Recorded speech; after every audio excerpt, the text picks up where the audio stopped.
Welcome to the Modern Classrooms Project podcast. Each week, we bring you discussions with educators on how they use blended, self-paced, and mastery-based learning to better serve their students. We believe teachers learn best from each other, so this is our way of lifting up the voices of leaders and innovators in our community. This is the Modern Classrooms Project podcast. All right. Hey, y'all. It's Tony Rose Deanna and they, them pronouns, the designated hype person here at MCP. And I'm joined by two of my colleagues here at Modern Classrooms, Abby Donovan, who is a former teacher and school leader who is now in product and innovation and education, and Byron Dover, who has built his career using technology to solve complex problems. Y'all, I'm so excited because, again, we're getting two different perspectives, right?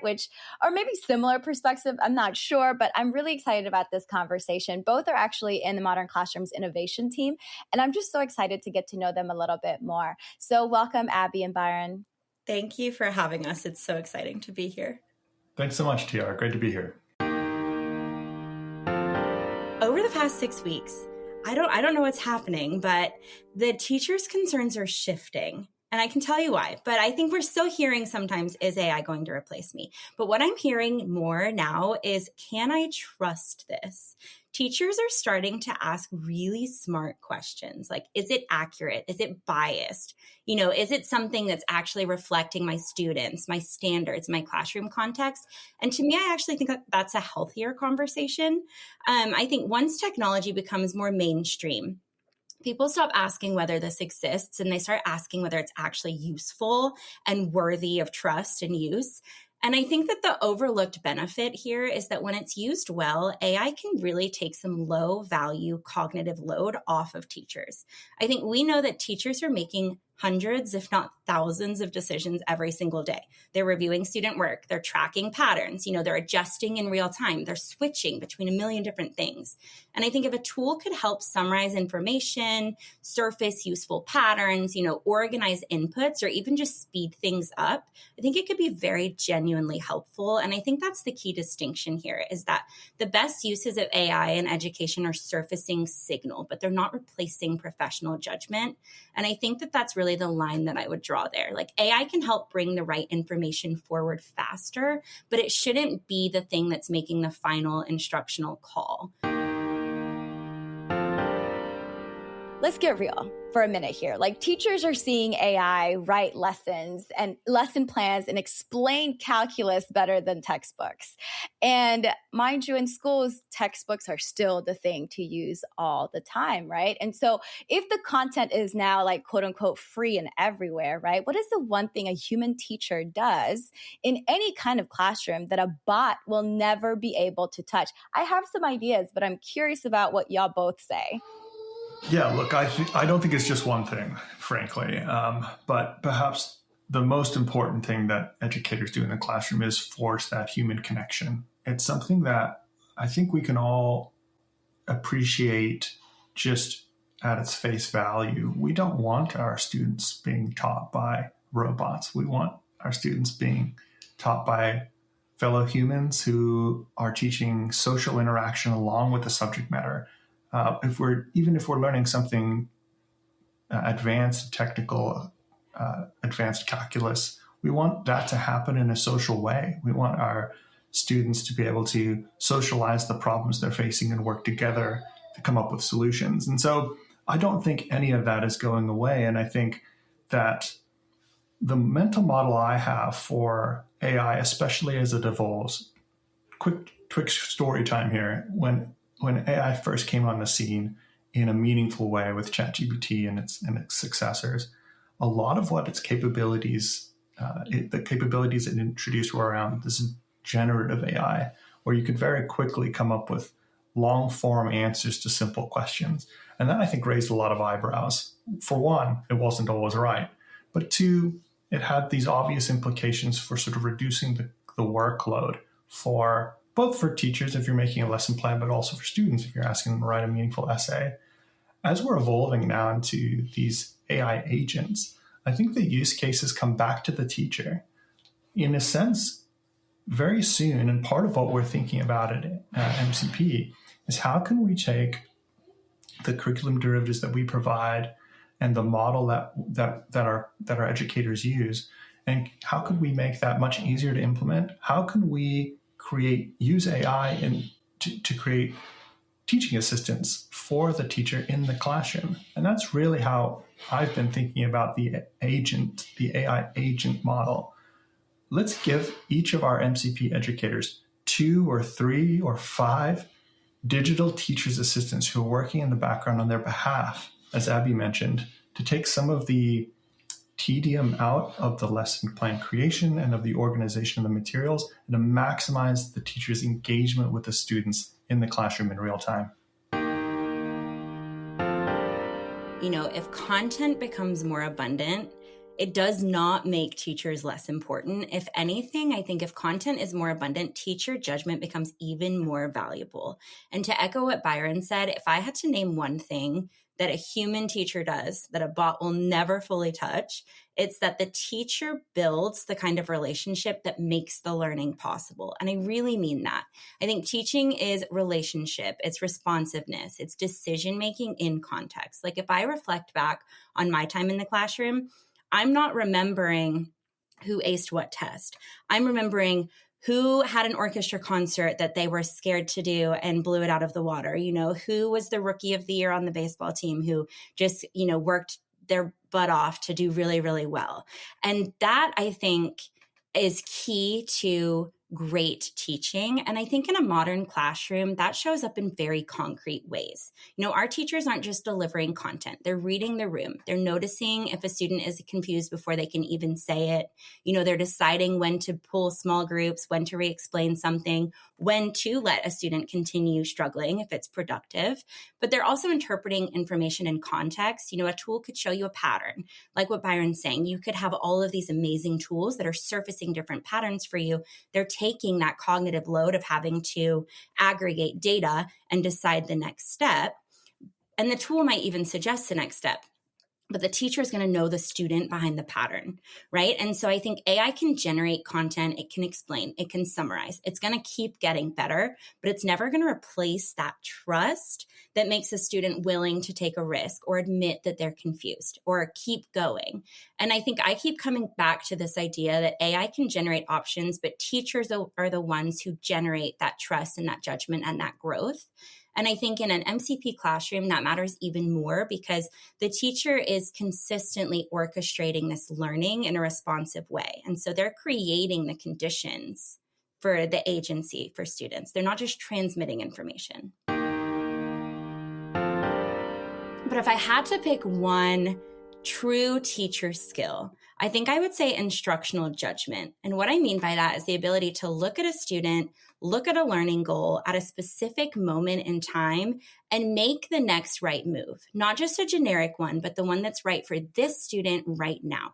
And I think while AI can surface potential next steps, I think that kind of judgment is a mix of the content knowledge, the pedagogy, the relationship with the student, the cultural responsiveness that's needed in great classrooms, and experience. And I think that is what helps a teacher know when to extend learning, when to scaffold, when to pause.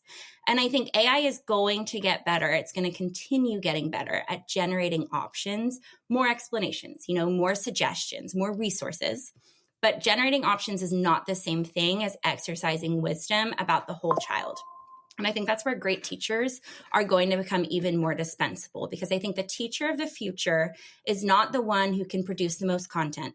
It's the person who can interpret what matters at the individual student level, prioritize what matters, and then respond within that context. And I don't think that is just efficiency, which I think is something that AI is very good at, making us more efficient. But that's that professional judgment piece, and that's very, very hard to automate well. Yeah, and my thought is very similar to Abby's, actually.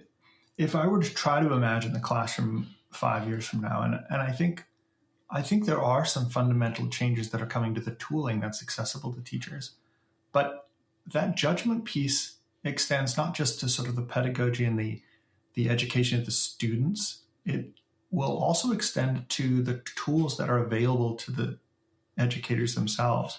I'm imagining a future in which there's significant advancement and proliferation of the tools that are available to educators. The sophistication that AI inference can bring to the types of recommendations these tools are able to make to teachers in real time. And certainly we're thinking a lot about that at Modern Classrooms Project. I think could be fairly transformational.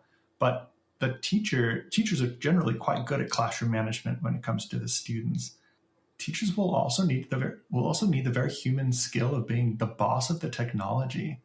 And even if I can imagine a scenario where there are some really powerful tools that are making strong recommendations in real time, helping the teacher. Think of it, going back to my analogy, if you had 5 teachers' assistants who are PhD level candidates working in your classroom on your behalf, well, you're going to need the judgment to decide which of these recommendations are the best for this student or for this group of students on this day, given the context and what you know that the TAs don't, maybe about that student's history, about how that student's feeling that day.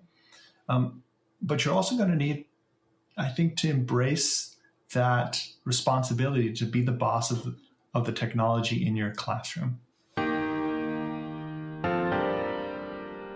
I think that when it comes to training teachers on AI, it is about learning how to use it responsibly. I think there's 2 different types of AI that we're going to start to see in education. We'll start to see the people who are using ChatGPT to quickly respond to an email and maybe aggregate data or put a spreadsheet in there and pull out different trends. And I think that's great.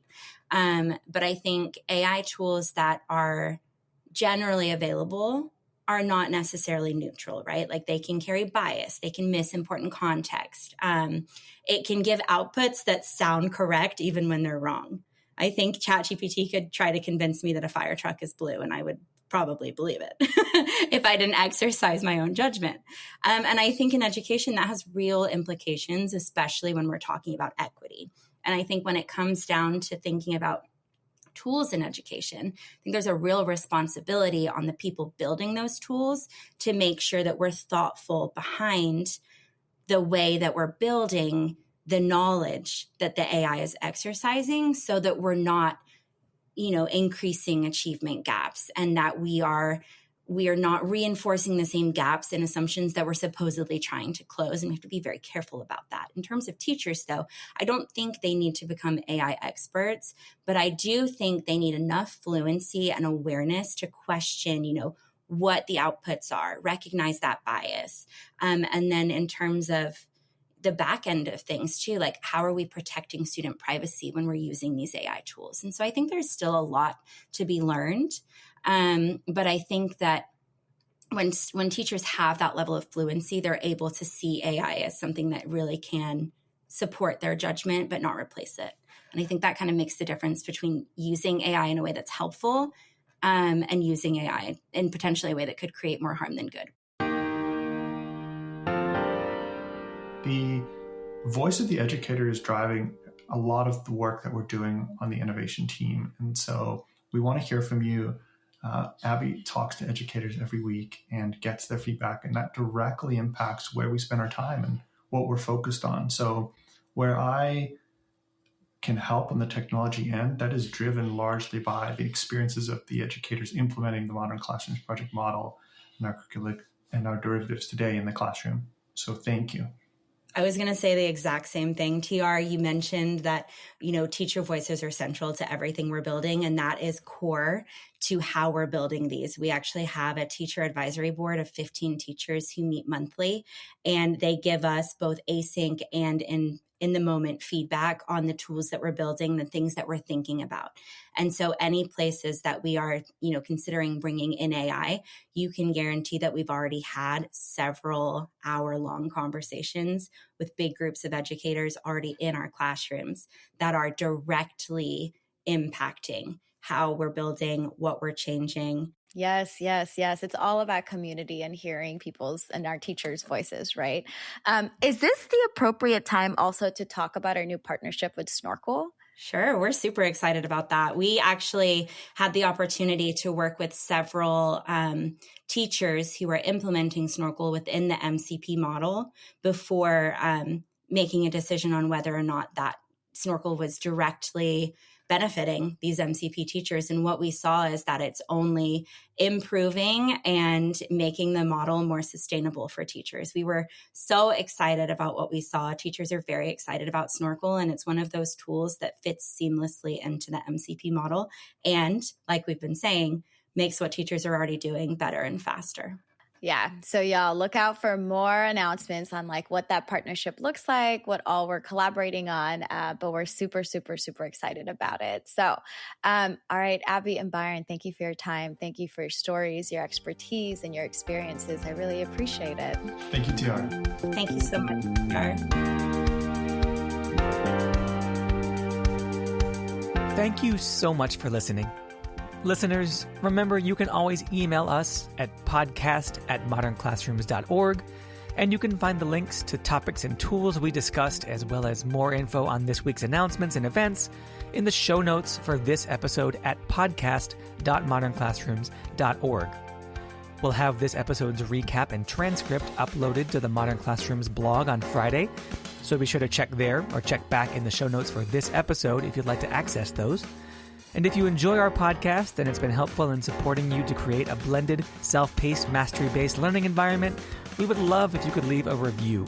That does help other folks find our podcast. And of course, you can always learn the essentials of our model if you want to go beyond the podcast through our free course at learn.modernclassrooms.org. And you can follow us on social media at modernclassproj. That's PROJ. We are so appreciative of all the hard work you do for students and schools. Have a great week, and we'll be back next Sunday with another episode of the Modern Classrooms Project podcast.